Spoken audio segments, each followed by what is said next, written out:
But I think for most of us, there's no meaning behind it. It's these 5 sentences that we put in a frame and we put up on the wall. Our vision for blah blah blah dental is to provide the most amazing care, and it honestly, it feels canned, and it doesn't feel like there's heart and meaning behind it. Hello and welcome to the Business of Happiness podcast. I'm your host, Dr. Tarryn MacCarthy, and I am so excited. Today is going to be an awesome day because we have with us Terri Pukanich. She is amazing. She's doing amazing things in this world. She is a dentist, a business owner, a mom, and a coach for other dental amazing boss ladies who are trying to find joy in their practice and rediscover the happiness and the passion that we all wanted when we started this journey. So she is doing amazing things, and I cannot wait for you to meet her. Welcome, Terri. Thank you so much for having me, Taryn. I'm so excited to be here. I'm so pumped because I love what you're doing. I love your vision and your mission here and how much you are bringing to our community. And it's so needed right now. And I'm Yeah. so grateful to you. And I also want to talk about Leadership Academy because it's not just you alone, you have a whole community you've created of support for incredible dental boss ladies. I am trying my best to get us what we need in this world. It's so cool. Okay, back us up a little bit and tell us the story of how you came to do this work, how your journey through owning a business right out of school. Tell us a little bit about your story and why you discovered the need for this. Yeah, I'm so happy to share my story because I don't think it's an uncommon story. Right. So, I wanted to be a dentist since I was 9 years old. Getting into dental school was sort of the biggest accomplishment of my life. It was like Mm, really a dream come true. I knew I always wanted to go back and practice in my hometown, so I knew that was where I was going to stay. So practice ownership very early on made a lot of sense for me because I knew that was where my roots were, so that's where I was going to be. So I bought this practice, and about 8 years in, because as you know, we always say, right? They teach us how to do dental stuff. They do not teach us how to run a business and be leaders and be entrepreneurs and um lead our teams and inspire our teams to do good and feel like we're actually having an impact and making a difference, because I think that that's a huge thing that people in dentistry, both dentists and our support staff and our support teams, we can forget that we are having a massive impact on the world with what we do. We're not just doing fillings. We're not just doing hygiene checks. We're not just checking for cavities. We can do so much more than that. And so I got it was about 8 to 10 years into my journey of practice ownership, and I was completely burnt out. Like, mm, I hated going to work. I hated my team, quite honestly. I was so frustrated with what they were doing. They weren't following my instructions. They weren't sort of like just doing their jobs. I would come home every day and just spew terrible complaints about everything that was going on. And it got to be very difficult for me to see the good. And I think that's where I really started to feel like a hamster on a hamster wheel, where every day was Groundhog Day. Every day was the same day. And I got to thinking, you know what? I wanted to do this since I was 9 years old, and this can't be it. Like, this can't be my life for the rest of my life. And I seriously had contemplated selling and going back to school. And I had at that point too, I had coaches in my practice. I had some mentorship. I realized early on, I'm never one to say I know it all. I don't need help. Please, if somebody knows more than me, I want to absorb what you have going on. So I would very early on invested in coaching in my practice. And at that point, I had coaches for probably 5 years coming into the practice every quarter, setting goals, setting things. But the vibe, I want to say, of the practice still was not where I envisioned it to be. Although at that point, the real key thing here is that I had this vision in my mind from when I was young about this dream practice, which I always say quickly became a nightmare because I didn't know Mhm. what I was doing. I didn't know what I didn't know. And the big thing was that I did not share what this dream was in my head with the people who were going to help get me there, which was my team. Yeah. I didn't share that with them. I just said, "Hey, let's do this. Let's do this. Let's change this. Let's," and they can take on a lot of negativity around coaching, around bringing in coaches, around bringing in mentors because your team goes, "Well, I must be doing something wrong. If she wants me to do it like this, or she's bringing in these people to mentor us, it must mean I'm doing bad." Not recognizing that, no, it's because I want to elevate the whole practice. I want to elevate myself. I want to elevate our patient experience. I want to elevate your experience as a team member on this team so that you're not coming to work just feeling like it's a job. You're not coming to work feeling like you're a hamster on a hamster wheel. You're coming to these four walls of my practice and feeling like you're making a difference. So I really I had a massive epiphany that, I had all of these ideas in my head on how I wanted the practice to run that I thought were inspirational and motivational. And I joke and I talk about this like Jerry Maguire moment that I had. And the younger generation, it's so funny. Like they don't even know what Jerry Maguire is. Right.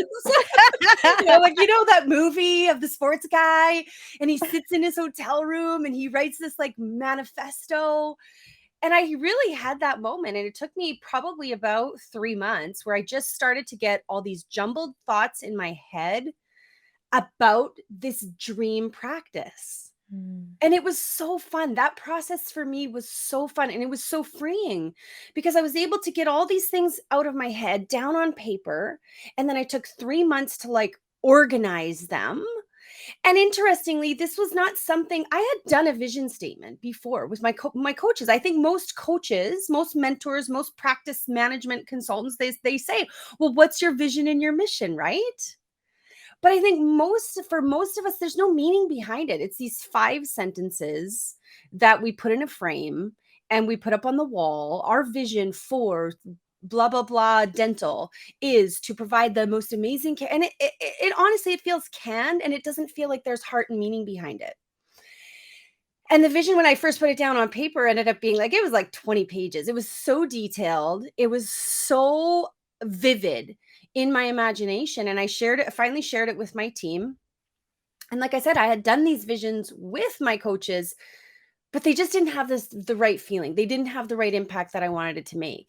And I shared it with my team and I said, "Look, this is where I'm going. I'm the captain of this ship. This is where I'm going. If this sounds good to you, hop on the ship and let's go. If it doesn't, I want you to know I'm not dragging you with me." And it was just a massive turning point in the practice. And, that was, oh gosh, at this point, like that was like 10 years ago now.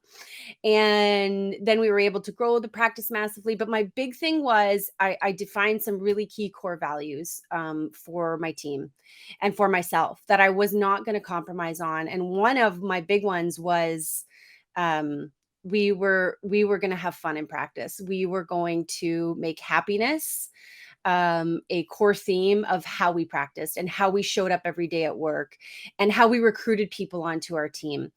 So I went through that whole process. And in about 2018, my practice had gone on a little bit of maybe what you might call autopilot. I had such a fantastic long-term team in place.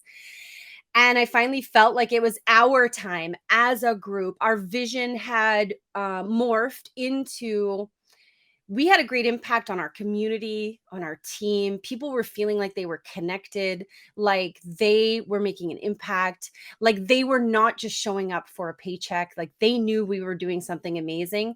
And we started to feel like we wanted that impact to extend beyond the four walls of our little practice up in northern Alberta, Canada, and that we had lots to share. And then that kind of what was born, how Dental Boss Lady was born, was through just being able and wanting to share my experience And probably most importantly, because I'm certain you've been in this same boat with business and practice coaching, and there's so many different coaches out there. And I'm grateful for my coaches. I learned so much from my coaches. But I saw two big problems in sort of the dental practice management, coaching, consulting industry as a whole. One was that for most of us, let's be honest, most of us need it. Most of us need some help, right? But the pricing of these programs price so many people out of that market to even get some help. Like it's just so beyond them to look at investing 30, 40, 50, $100,000 a year into coaching because they don't have a belief and a faith that it's actually going to turn out for them. That was the first thing.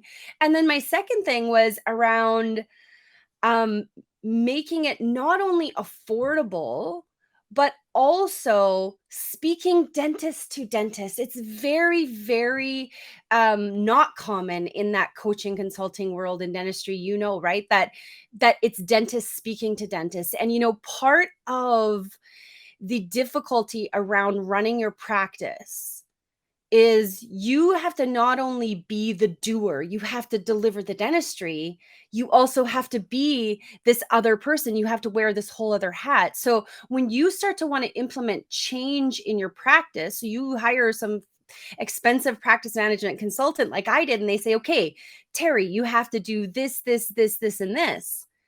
How do you actually implement that in the whirlwind of your day? And I do really feel as though the consultants and the coaches who have not actually been dentists, this stuff is so much easier said than done. So Absolutely. for me to not only just be able to speak to you and say, this is a system that works, and to say, talk the talk, but then I also have the experience of going, this is how, Yeah. this is the stepwise way we actually implemented it. So that was my big sort of impetus and my big sort of draw to start Dental Boss Lady. And then I just had a passion for women in dentistry and dental practice owners who are women. I think we have a whole different set of challenges. And I think I speak to that very well. And I wanted to be there for my fellow female dental practice owners and give them that sort of view on wearing all of those hats that we wear, which is not only caretakers in our practices, because I think that's how women approach life, is from a heart-centered, caring and empathic approach. So we have, I talk about my practice being like, these are my children in my practice. This is my family life, that I take care of all of these people, but then I actually have my family life, and it can get very overwhelming at times. And I think I can speak to that very well. So that's sort of how Dental Boss Lady was born. And here I am now. And it's, we're 4 years later. My practice has changed a lot, and Dental Boss Lady has changed a lot, but it's been fun. So cool. One of the things you just touched on, you said women in dentistry have a different set of challenges, but something that you speak on a lot is the superpower women have in dentistry, that we actually have a ton of power.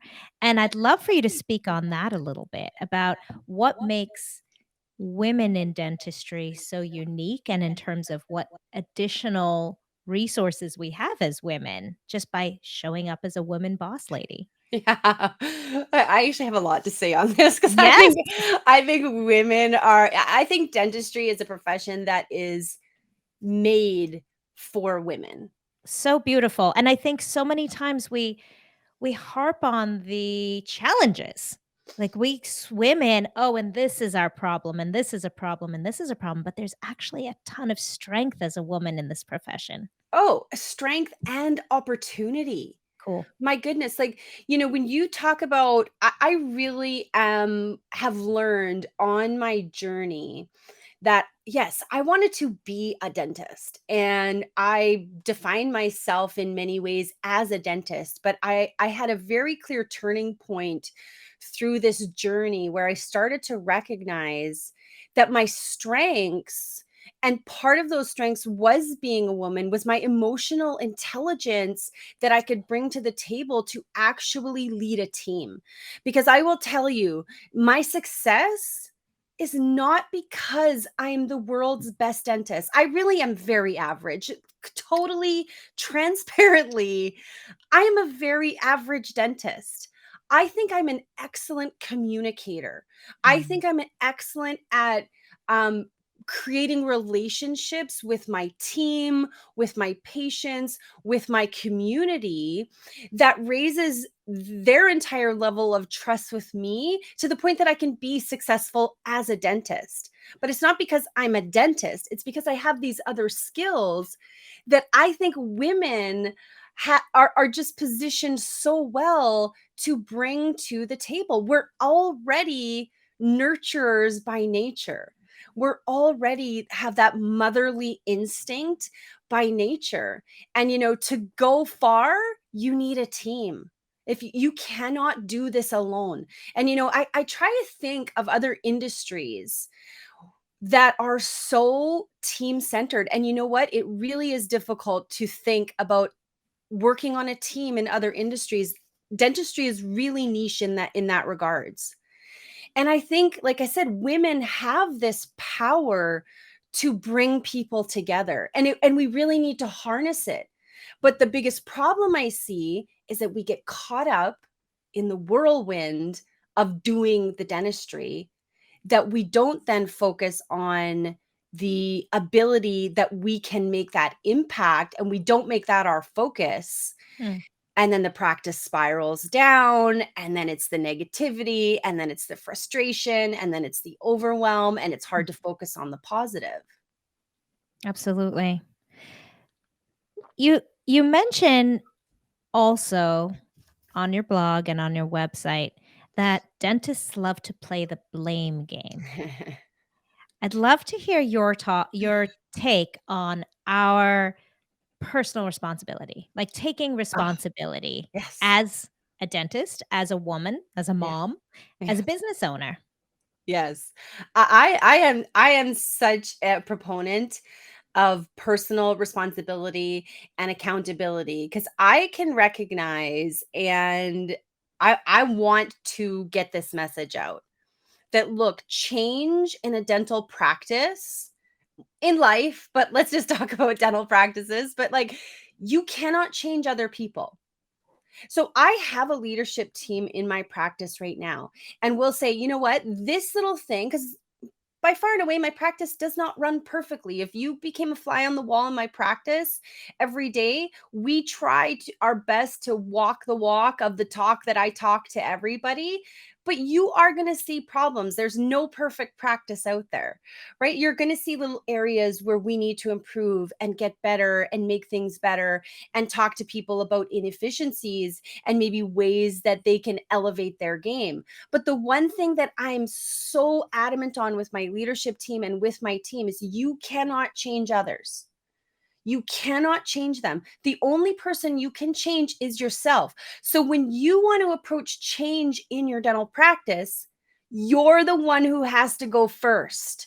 You can't just sit back and say, hey, I want you to do this, so go ahead and do it. It does not work like that. And that's where the frustration comes from with change in the dental practice, is because you have to be the one that goes first.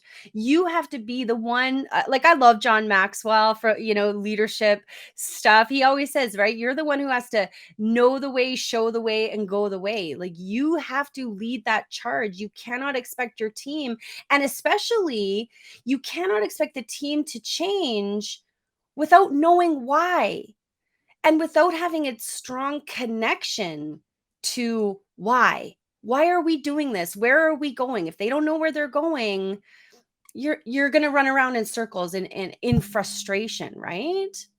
So I don't know if Absolutely. that answers your question. I feel like I got a little bit a little bit off track No, there, it but does. It really does, because I think that we fall into that trap, especially when women business owners commiserate with one another.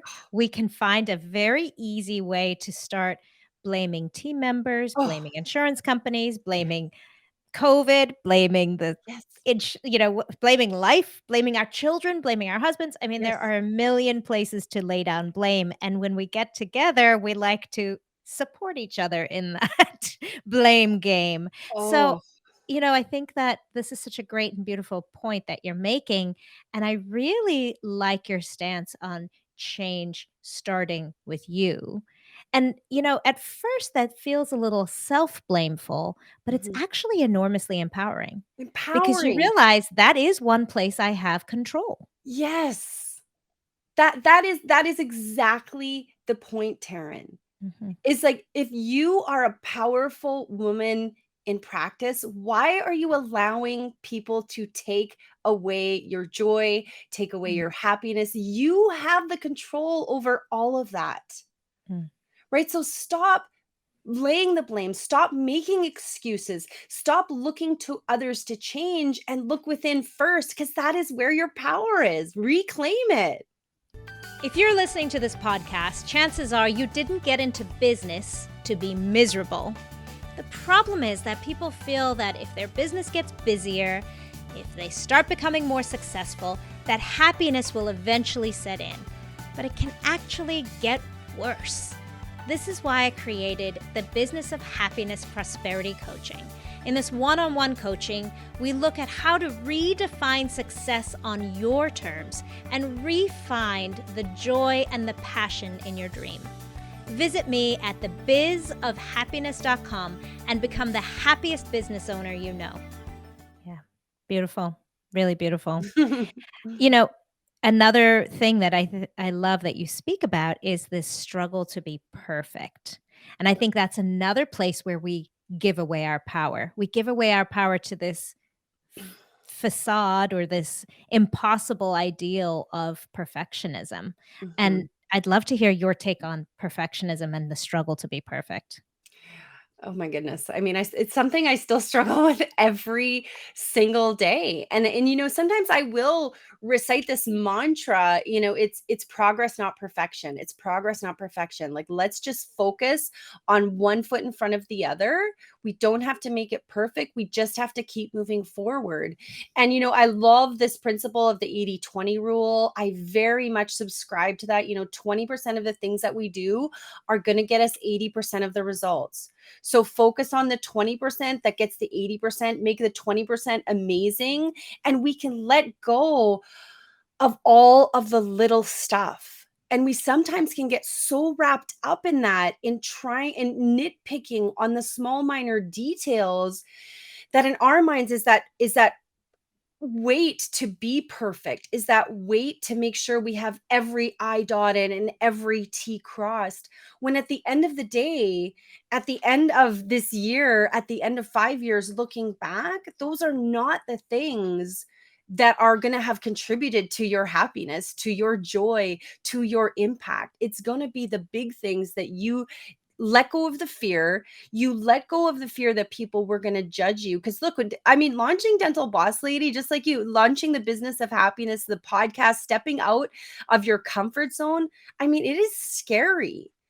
And you know what? The biggest thing that I love when I get feedback from my audiences is that, you know what, you're just so real. You're just so authentic. And that is the only way I want to come across, because we all need to take off this burden that we carry, mostly I think as women, Yeah. to be perfect, to portray the perfect life, to have the perfect marriage, to have the perfect practice, to say, well, my practice is doing this and I'm doing this. And at, at the end of the day, it does not matter. What matters is how you feel, the Mhm. impact that you're making, the people that you're inspiring, the change that you're bringing upon the way. And that's why I'm so big. Like, people talk about, my assistant. And I had a great question actually come in through my email that said, how do I make my assistant, she wants to grow in her role. How do I empower her to grow? And we can very much take a very small, narrow view of saying, okay, well, as a dental assistant brings a certain set of skills into your practice. And at some level, just like being a dentist, our skill impact kind of has a ceiling, right? As a dental assistant, you can only learn so many skills. There's only so many things. But that's where everybody gets in this box of they don't look at the impact that a dental assistant can make on other dental assistants, on hygienists, on dentists, what they can bring to the table on our patients, right? So it's not just about growing the skills and moving up kind of like this maybe corporate ladder in the dental field. It's about expanding that we make a difference. We are not just dentists. We are not just dental assistants. We are not just hygienists. We're here to really make a difference in the world. And you can take that as far as you want to dream it to be. Probably never in my journey, especially starting off, I wanted to be a dentist. I never would have thought that my reach would go as far as it now has. Like I said, coming from this small little town, my town has 7,000 people in northern Canada. But the reach that we and my team and they have been instrumental in this process. This has not just been me alone. I could never have done this without my team. But letting go of that idea that we have to be perfect, and before I do anything, it has to be perfect, because part of that whole process is, when I first started all of this, when I first started dentistry, when I first started my vision, when I first started, coaching my own team and mentoring my own team and inspiring my own team, I didn't know what I was doing. Right. I didn't have everything perfect. I still don't have everything perfect. I'm still reading every single day to try to figure out, how can we do this better? How can I make this better for my team? But that stems back from, I understand my purpose. I understand my why. I understand my vision. And when you have that guiding you, it's a lot easier to let the fear and perfectionism of life go. Because I want to get out here somewhere, and I know where that place is. So it's those little baby steps that get me there. But it is scary. But the Yeah. support, honestly, I think that, we carry this shroud of perfectionism with us. And honestly, the support that I have received through everything, where I'll put stuff out and I don't think it's that great, actually. I'm like, that could be better. I wish I would have done this better. Whether it's in my practice or with Dental Boss Lady stuff, and people are like, what are you talking about? It's so great. And people are, honestly, I think we're recognizing as a global community that we have to celebrate the good more. We have to talk about people and their success more and give them more kudos, instead of this judgment sort of mentality that can be easy with social media, right? Absolutely, Mhm. absolutely. And, the other thing about perfectionism that you were speaking to there is that it really chokes your creativity. Oh, It chokes you from being able to see greater perspective and ingenuity. It really prevents you from thinking outside the box, as you were mentioning. Yeah, oh, completely, yeah, completely. And if there's anything I love more, it's like you said, thinking outside the box. yeah. It's figuring out the new, the better, the more interesting, the better way that we can make an impact. I always say impact, I think, is the word of my lifetime. So It sounds like it. So, speaking about your lifetime and your purpose, what is your why? What did you find out was your why in this journey that turned everything around for you? Yeah, okay. I love this question so much, because is really one of my passions, and part of, especially when I look at my dental team, which is where this all started, is I can remember, and we just had this conversation on my team, because of, look, I have not been immune to the great resignation by any means. My practice in 2018, it looks much different today than Mm, it did in 2018. I think we have a practice of about 25 people or so at any given time. I think we were just looking, 13 of my team members are brand new in the last year. So we've mm. done a ton of onboarding, a ton of training. It's been very, overwhelming. But part of my big why around my dental team, and like I said, we were talking about this a couple of weeks ago, is that very early on, I literally, I bet you, I had owned my practice for about 6 months. And I think probably realistically, Taryn, it was out of ego at that time that I said, I want to build a practice that nobody ever quits because they're not happy. And before I had even built that into my vision, I think it was part of my core values. It was part of my purpose here for a long time. And getting into dentistry was to create a dental work environment for my people that they felt they were living at their highest level of giving back, of having an impact, of creating an amazing work environment. And for us, that's not just about coming to work, doing your job well. That is the interesting thing about creating amazing work environments, because I can have a little checklist and I can tell you this is what your tasks and your role is. And you can check mark all those boxes off And be miserable. and be miserable. Mm-hmm. Exactly. Mm-hmm. And then you come to me at the end of the year and you go, hey, look, Dr. Terri, I check all the boxes off. I think I do exactly what you want me to do. Can I be paid more? But they don't even understand that it's outside the check boxes of what they bring to the table, which elevates the experience of the whole team. And, I very much subscribe to the mentality that is where this has to start. We start with this engaged, motivated, inspired team who loves what they do. And then we can create that raving fan experience for our patients. And then it comes full circle. And that's how we get this financial success in the practice that we're all looking for. But so many of us are doing it backwards, and we're looking at this financial profit. I need to produce more. I need to cut costs. I need to do all of these things. Yet that's the completely backwards approach to it. So for me, my big why initially started to create an amazing work environment, because I knew that was the way I was going to have the biggest impact on my patients and on my community. And it's interesting, the dental practice that I took over had been in my town for probably a good 25, 30 years. It was, for the longest time, it was the only dental practice in the town. And it had cycled through a few different owners, nobody who had stayed, because it's a small rural outlying community. So everybody who had come in as kind of the principal dentist or the owner dentist never really had an intention, I think, to stay there for very long.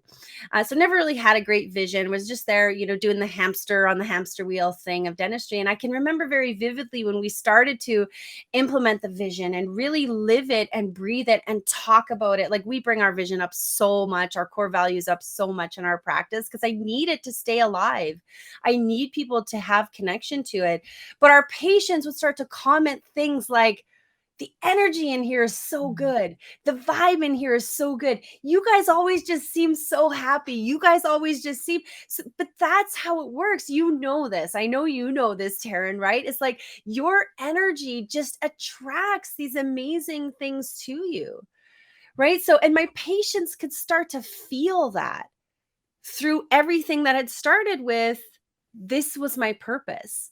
And then, like I said, it sort of morphed into me wanting to move that impact out of the four walls of my practice. And now I'm just passionate about helping female dental practice owners specifically, because I think dental practice ownership is a lot different than just practicing dentistry, right? It brings on a whole other set of challenges and frustrations.